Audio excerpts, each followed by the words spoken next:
আসসালামু আলাইকুম ওরহমতুল্লাহ। ম্যানেজমেন্ট অ্যাকাউন্টিং বিবিএ থার্ড ইয়ারের চ্যাপ্টার অ্যাবজর্পশন অ্যান্ড ভেরিয়েবল কোস্টিংয়ের 3 নম্বর ক্লাসে সবাইকে স্বাগত।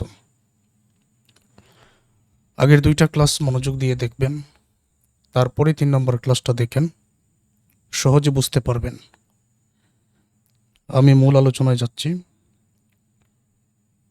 ক্লাস একেবারে ফুল স্ক্রিন করে দেখো, দেখতে যাতে কোনো অসুবিধা না হয়। Rashed limited supplies you the following data for the month of April.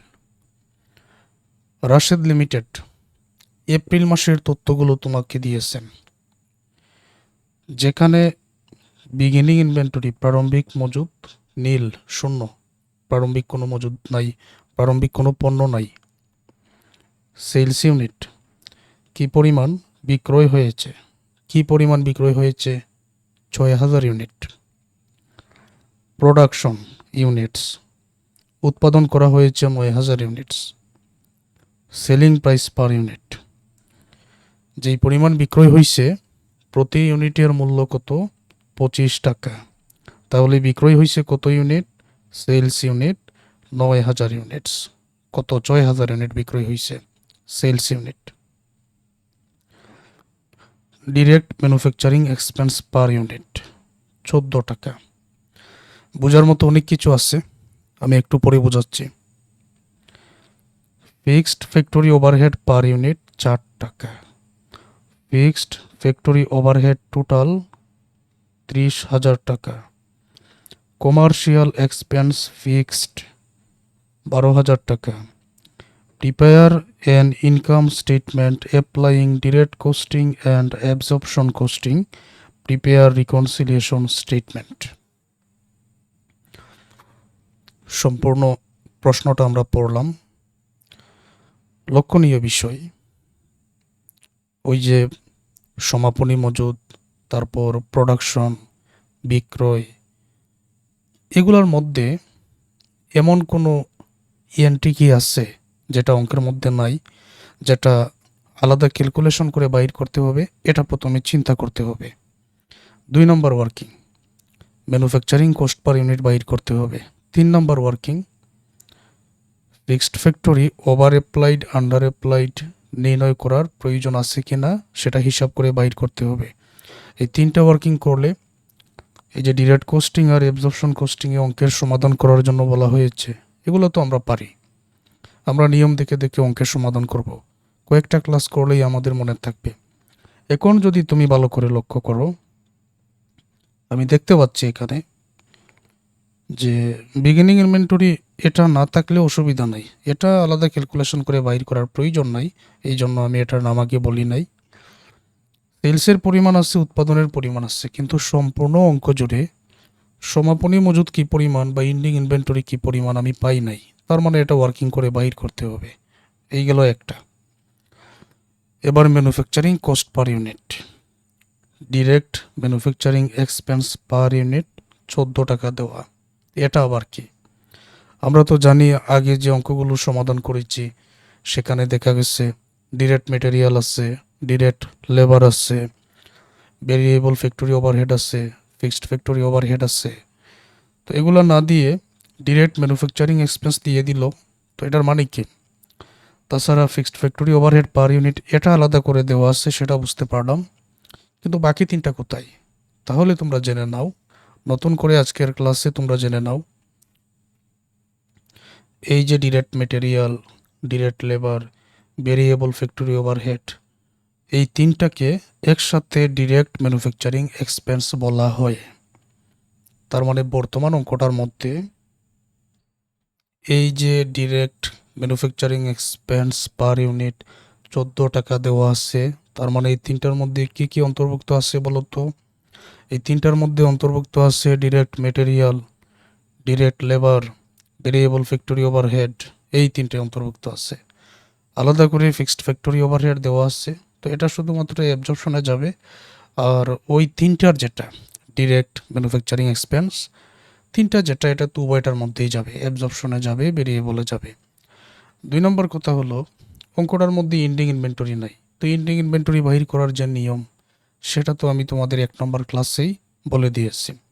মাইনাসের এন্ডিং ইনভেন্টরি প্লাসের করে যদি এদিকে আনি, আর ওপেনিং ইনভেন্টরি আর প্রোডাকশন যোগ করে সেলস ইউনিট প্লাসের আছে মাইনাসের করে যদি এদিকে আনি, তখন কি দাঁড়ায় যে ওপেনিং ইনভেন্টরি প্রোডাকশন যোগ তারপর সেলস ইউনিট সেটা থেকে বিক করলেই তো এন্ডিং ইনভেন্টরি পাওয়া যায়। এটা তো আমি 1 নম্বর ক্লাসে তোমাদের উদাহরণ দিয়ে বোঝালাম। তো এটা তো আর কঠিন কিছু না। আশা করি তোমরা বুঝতে পেরেছো সহজে। তাহলে আমি 1 নম্বর কাজটা করতেছি। প্রথমে আমি বাহির করব এন্ডিং ইনভেন্টরি কি পরিমাণ আছে। তো অঙ্কটার মধ্যে আমি আবার তোমাদের দেখাচ্ছি যে এখানে বিগিনিং ইনভেন্টরি তো নাই, সেলস ইউনিট আছে 6000, প্রোডাকশন আছে 9000, তারপর এন্ডিংটা নাই, এন্ডিংটা এখন বাইর করতে হবে। ক্লাস তোমরা একেবারে ফুল স্ক্রিন করে দেখো, দেখতে যাতে কোনো অসুবিধা না হয়।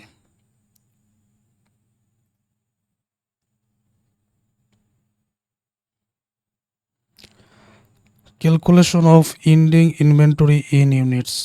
বিগিনিং ইনভেন্টরি 9000 ছিল, শূন্য, তার সাথে উৎপাদন 9000 যোগ করা হলো, পাওয়া গেল 9000। যেই পরিমাণ বিক্রি এটা তো বিক করতে হবে, বিক করলে এন্ডিং ইনভেন্টরি 3000। এমনিতে যদি তুমি চিন্তা করো মাসের প্রথমে আমার কাছে কি পরিমাণ প্রোডাক্ট আছে প্লাস আমি কি পরিমাণ উৎপাদন করছি, এই হলো টোটাল। এখন কি পরিমাণ বিক্রি করছি, বিক্রি করার পর যা থাকবে সেটা তো এমনিতেই এন্ডিং। আচ্ছা, তারপর calculation of manufacturing cost per unit. Variable costing আর অ্যাবজর্পশন কোস্টিং এর জন্য ওই যে ডিরেক্ট ম্যানুফ্যাকচারিং এক্সপেন্স, এই এইটার মধ্যে কি আছে, তিনটাই অন্তর্ভুক্ত। তিনটার নাম কি? ডিরেক্ট মেটেরিয়াল, ডিরেক্ট লেবার, তারপর ভেরিয়েবল ফ্যাক্টরি ওভারহেড, এই তিনটাই অন্তর্ভুক্ত। তাহলে এই তিনটা আমরা জানি, উভয়টাতে যাই, উভয়টাতে নিয়ে আসো। ফিক্সড ফ্যাক্টরি ওভারহেড এটা 4 টাকা দেওয়াই আছে অঙ্কের মধ্যে, যোগ করলে 18 আর এটা 14। যেহেতু এর আগে আমরা অঙ্কের সমাধান করেছি, আমি আশা করছি সবাই বুঝতে পেরেছেন। এখন আমি চলে যাব একটা অঙ্কের নিয়মে, একটা অঙ্কের সমাধান করব এখন। তো প্রথমে ভেরিয়েবল কোস্টিং বা ডিরেক্ট কোস্টিং এর সমাধানটাই করব। আর আমি যে নিয়ম কানুন লিখে রেখেছিলাম, কি আনতে হবে প্রথমে? Sales revenue. আগের মতো আমরা নিয়ে আসব, আগের অঙ্কটার মতো। Variable cost of goods sold এখানে লিখতে হবে, বিগিনিং ইনভেন্টরির টাকা এখানে আনতে হবে, তার সাথে যোগ করতে হবে প্রোডাকশন, যোগ করে নাও। ক্লোজিং ইনভেন্টরি বিক করতে হবে, তো বিক করে এই টাকা পাবো। স্ট্যান্ডার্ড কোস্টিং এর ফেভারেবল আনফেভারেবল থাকলে যোগ বিক করে নিব, তারপর এই টাকা পাবো। উপরের টাকা থেকে এটা বিক করলে গ্রস কন্ট্রিবিউশন মার্জিন পেয়ে যাব। ওকে, এতটুকু পর্যন্ত আগে বুঝাই, যেহেতু এটা মাত্র 3 নম্বর ক্লাস। তো উচিত হলো আরও কিছু তোমাদের ধীরে ধীরে বোঝানো, শেষের দিকের ক্লাসে না দেখালেও চলবে এগুলা। আচ্ছা, তো যা জানতে হবে, এই অঙ্কটার মধ্যে এই তো সেলস আছে 6000, এই তো সেলিং প্রাইস পার ইউনিট আছে 25 টাকা, এই হলো বিগিনিং ইনভেন্টরি 0। তারপর এন্ডিং ইনভেন্টরি আমরা আলাদা করে বাইর করেছি, এন্ডিং ইনভেন্টরি 3000। আচ্ছা, এগুলাকে আবার গুণ করতে হবে কোন টাকা দিয়ে, যেহেতু বর্তমানে ভেরিয়েবল কোস্টিং এই অঙ্কটার সমাধান করতেছি, তাহলে এখানে পেয়েছি 14 টাকা দিয়ে। আজকের অঙ্কটা একটু সংক্ষিপ্ত করে করা হয়েছে, নিয়মটা এক, নিয়ম কিন্তু ভিন্ন নয়। সংক্ষিপ্ত করে কিভাবে আমি তোমাদের বলি, যেমন ধরো এটা নিয়ম হলো যে বিগিনিং ইনভেন্টরি আর প্রোডাকশন যোগ ক্লোজিং ইনভেন্টরি বিক করে, আবার প্রত্যেকটাকে কিন্তু এটার যে ম্যানুফ্যাকচারিং কস্ট পার ইউনিট আছে ওইটা দ্বারাই গুণ করা হয়, তারপরে এখানে হিসাবটা হয়। আর অঙ্কের মধ্যে করছে কি, যে বিগিনিং ইনভেন্টরি আর প্রোডাকশন যোগ করছে, ক্লোজিং ইনভেন্টরি বিক করে বাকি যে টাকাটা, বাকি যে ইউনিট, ওই ইউনিটকে সরাসরি গুণ করা হয়েছে এই 14 টাকা দ্বারা। আমি আবার তোমাদের দেখাই। এখন নিয়ম কি ছিল? বিগিনিং ইনভেন্টরি প্রোডাকশন যোগ করব, ক্লোজিং ইনভেন্টরি বিয়োগ করব, আর প্রত্যেকটাকে 14 দ্বারা গুণ করব, এটাই তো নিয়ম ছিল। কিন্তু অঙ্কের মধ্যে যে হিসাবটা করা হয়েছে, এখানে বিগিনিং ইনভেন্টরি কত? 0। তারপর বিগিনিং ইনভেন্টরি পেয়েছি 0, প্রোডাকশন কত? 9000। 0 আর 9000 যোগ করলে 9000।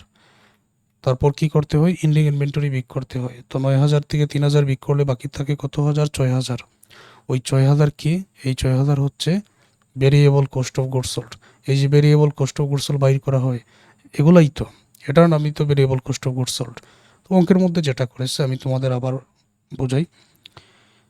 যেমন ধরো সেলস এখানে 6025 দ্বারা গুণ করলাম, ওই সেলসের ইউনিটকে সেলিং প্রাইস পার ইউনিট দ্বারা গুণ করলাম 1,50,000। ওকে, নিয়ম ছিল variable cost of goods sold বললে এখানে প্রথমে নিয়ে আসবো বিগিনিং ইনভেন্টরি, তার সাথে যোগ করব প্রোডাকশন, সেটা থেকে বিয়োগ করবো এন্ডিং ইনভেন্টরি, তারপরে প্রত্যেকটাকে 14 দ্বারা গুণ, ওই যে ম্যানুফ্যাকচারিং কস্ট পার ইউনিট।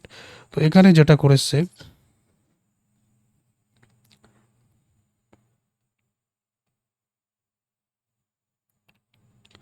এখানে ওই বিগিনিং ইনভেন্টরি যেমন 0, তারপর প্রোডাকশন হচ্ছে 9000, বিগিনিং ইনভেন্টরির সাথে 9000 কি করা হয়?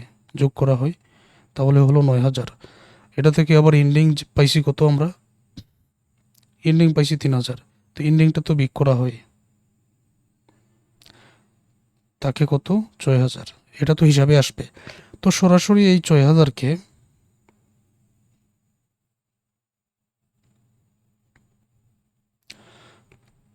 লক্ষ্য করে দেখো, সরাসরি variable cost of goods sold, ওই 6000কে 14 দ্বারা গুণ করে টাকাটা এখানে আনা হলো। এটা সংক্ষিপ্ত করা হয়েছে। তো তুমি যদি আগের ক্লাসের মতো অঙ্কটা সমাধান করো তাহলে হবে। এখন বই সাজেশনের মধ্যে এরকম দেওয়া, অনেকে নাও বুঝতে পারো, যার কারণে আমি সরাসরি বুঝিয়ে দিচ্ছি যে আসলে এটা হলো কিভাবে। অনেকে আবার প্রশ্ন করতে পারো যে এটা হলো কিভাবে, তাই ক্লাসে বুঝিয়ে দিচ্ছে। তাহলে পেয়ে গেলাম কন্ট্রিবিউশন। এটা নিশ্চয়ই বুঝতে পারছো একসাথে কাজটা করা হয়েছে। আমি যদি এখন আলাদা আলাদা করে beginning inventory, production, closing inventory কাজটা করি, হবে, সমস্যা নাই। 63,000 কন্ট্রিবিউশন পর্যন্ত পেয়েছি। তারপরেই তো আমরা জানি যে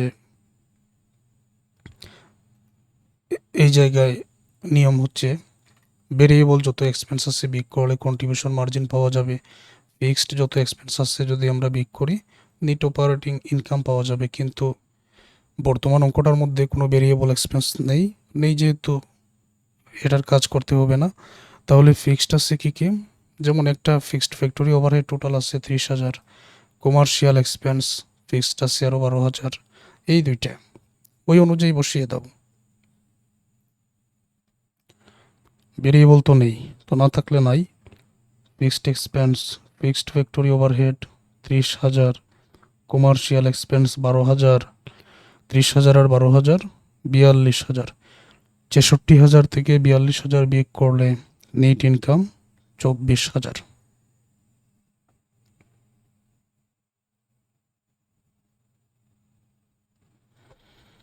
আমি আশা করি তোমরা অঙ্কটার সমাধান বুঝতে পেরেছ।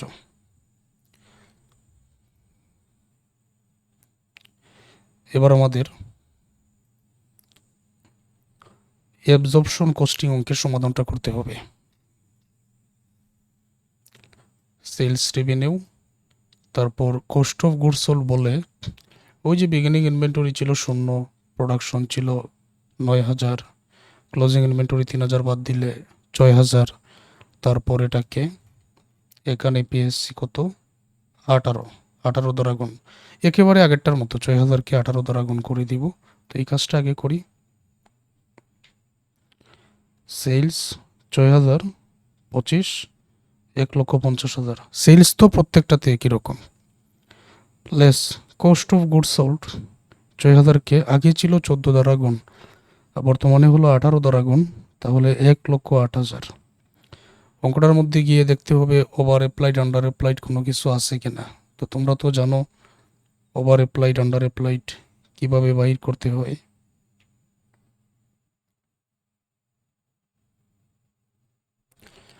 হিসাব করো। প্রোডাকশন আছে কত unit? 9000। Fixed factory overhead per unit কত টাকা? 4 টাকা। 9000 আর 4 গুণ করলে কত হবে? 34000। তারপর ফিক্সড ফ্যাক্টরি ওভারহেড কোথায় আছে? এই যে ফিক্সড ফ্যাক্টরি ওভারহেড টোটাল 30,000। এখন এটা কি করতে হবে? বিয়োগ করতে হবে। যেহেতু তোমরা আগের ক্লাস দেখেছো এজন্য আমি আর দেখালাম না। তাও যদি কেউ বলো যে আবার দেখান, প্রোডাকশন গুণ ফিক্সড কস্ট পার ইউনিট বিয়োগ করতে হবে ফিক্সড ফ্যাক্টরি ওভারহেড টোটাল। যদি প্লাসের টাকা পাই নাম হবে ওভার অ্যাপ্লাইড, মাইনাসের টাকা পেলে আন্ডার অ্যাপ্লাইড। আন্ডার অ্যাপ্লাইড হলে কি করতে হবে? যোগ করতে হবে। ওভার অ্যাপ্লাইড হলে কি করতে হবে? বিয়োগ করতে হবে। তাহলে দেখো 34,000 প্লাসের 30,000 মাইনাসের 6,000 পেয়ে গেলাম প্লাসের, সুতরাং এটার নাম হচ্ছে ওভার অ্যাপ্লাইড। আর ওভার অ্যাপ্লাইড হলে কি করতে হবে? বিয়োগ করতে হবে। তো দেখেছো এগুলো কতটা সহজ? মনোযোগ দিয়ে ক্লাসগুলো দেখলেই সহজ। এরকমভাবে তোমাদের সবগুলো চ্যাপ্টার সম্পূর্ণ বই বা যে কোনো গাণিতিক বইয়ের যদি আমার ক্লাসগুলো করো তোমাদের জন্য একেবারে সহজ। যারা মনে করছো যে ক্লাস থেকে উপকৃত হচ্ছ তোমাদের বন্ধুদেরকেও জানাবে, তারাও যাতে পেইড কোর্সে ভর্তি হয়ে ক্লাসগুলো দেখে।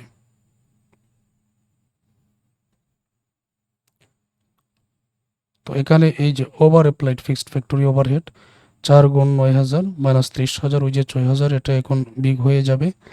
বিয়োগ করলে 1,02,000, 1,08,000 থেকে 6,000 বিয়োগ করলে 1,02,000 পাওয়া যাবে গ্রস মার্জিন 48,000। তারপর দেখতে হবে এখানে ব্যয় কি কি আছে। বর্তমানে নিয়মটা হচ্ছে অপারেটিং এক্সপেন্স বলে ভেরিয়েবল ফিক্সড যত ধরনের ব্যয় আছে সবই আসবে, শুধুমাত্র ফিক্সড ফ্যাক্টরি ওভারহেড ছাড়া। একটাই আছে কমার্শিয়াল এক্সপেন্স 12,000। তারপর ফিক্সড ফ্যাক্টরি ওভারহেড টোটাল এটা তো আর আসে না, অ্যাবজর্পশনে আসে না। তো একটাই আছে, একটাই নিয়ে আসো কমার্শিয়াল এক্সপেন্স। 12,000 বিয়োগ করো, আর 40,000 থেকে 12,000 বিয়োগ করলে নিট ইনকাম পেয়ে যাচ্ছ 34,000।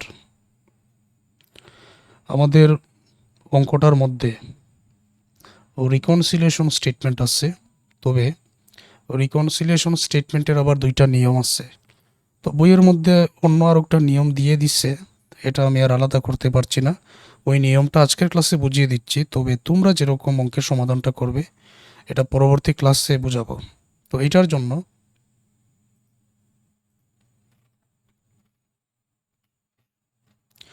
রিকনসিলিয়েশন স্টেটমেন্ট নিয়মটা কি?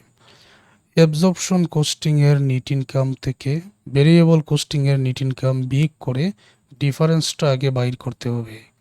এটা খুবই সহজ। ভেরিয়েবল কোস্টিংয়ের নিট ইনকাম 24,000, অ্যাবজর্পশন কোস্টিংয়ের নিট ইনকাম 35,000। তাহলে এটা বিয়োগ করছি, net income under absorption costing 35,000, variable costing 24,000, difference 12,000। তারপর নিয়ম ছিল যে সরাসরি ওই যে টাকাগুলো আছে, যেমন ধরো বিগিনিং ইনভেন্টরির টাকা, এন্ডিং ইনভেন্টরির টাকা, এন্ডিং ইনভেন্টরির টাকা থেকে বিগিনিং ইনভেন্টরির টাকাটা বিয়োগ করে তারপর বসানো। তো যেহেতু এখানে আমাদের অঙ্কের মধ্যে এন্ডিং ইনভেন্টরি বিগিনিং ইনভেন্টরি আলাদা করে লেখা হয় নাই, তখন আমরা এখানে একটা কাজ করতে পারি। চেঞ্জ ইন ইনভেন্টরি এটা কীরকম আমরা আনতে পারি, তো লক্ষ্য করো। আমরা জানি এই অঙ্কটার মধ্যে বিগিনিং ইনভেন্টরি আছে 0, তারপর এন্ডিং ইনভেন্টরি 3,000। যেহেতু আমি টাকা থেকে এটা বিয়োগ করতেছি না, আমি যদি ইউনিটস থেকে যদি বিয়োগ করি তখন ফিক্সড ফ্যাক্টরি ওভারহেডের যে রেটটা আছে পার ইউনিটের রেট, ওইটা দ্বারা গুণ করলেই উত্তর হয়ে যায়। আবার আমি তোমাদের দেখাই, যেমন ধরো আমি এখন এন্ডিং 3,000 থেকে এই যে বিগিনিং শূন্য বাদ দিলে 3000ই থাকবে। 3000কে ওই যে fixed factory overhead per unit আছে না একটা, ওইটা দ্বারা যদি এখন আমি গুণ করি তাহলে উত্তর হয়ে যায়। আবার যে নিয়মে অঙ্কের সমাধান করতে হবে এটা না হয় পরের ক্লাসে আরেকটা অঙ্কের মধ্যে বুঝাবো। তুমি চাইলে এইভাবে সমাধানটা করতে পারো। যেমন change in inventory units, ending inventory আছে 3000 ইউনিট, বিগিনিং আছে শূন্য, তাহলে হবে 3000। ফিক্সড ফ্যাক্টরি ওভারহেড রেট এটা কিন্তু গুণ হবে 4, 3000 আর 4 12,000। এই যে ডিফারেন্স এখানে 12,000, এখানে 12,000, এই দুইটা আবার সমান হয়ে যাবে। যে কোনো অঙ্কের মধ্যে এটা সমান হয়ে যাবে। মনোযোগ দিয়ে ক্লাসটা দেখো, প্রয়োজনে আবার দেখো, হাতে কলমে প্র্যাকটিস করো। এই চ্যাপ্টার থেকে যে অঙ্কই তোমার পরীক্ষায় আসুক না কেন, ইনশাল্লাহ তুমি সমাধান পারবে। তারপর তো পরবর্তী যে আরও নিয়ম আছে এগুলো ধারাবাহিক ক্লাসে আমি বুঝিয়ে দিচ্ছি।